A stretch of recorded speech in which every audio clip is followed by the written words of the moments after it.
అయింది అని అంటారు. మీరు చేశారు, లేదు చేయాలి. షాప్ క్లోజ్ చేసిన చేద్దాం. ఇప్పుడు ఎలాగంటే ఇప్పుడు మీరు ఎప్పుడు 6 నెలల క్రితం ఒక వీడియో పెట్టారు. ఆ వీడియో పెట్టినప్పుడు ఏం చేశారంటే అట్రాక్షన్ ఉంటుందని ఒక video clip video clip add చేశారు దానికి. ఎంత ఒక నిమిషమో ఎంతో.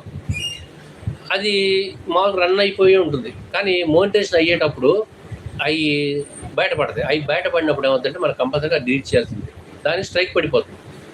అందుకే కొంతమంది ఏం చేస్తారు, దాన్ని ప్రైవేట్‌లో పెడతారు, అన్‌లిస్ట్‌లో పెడతారు. అయినా కానీ యూట్యూబ్ స్కాన్ చేసేస్తది.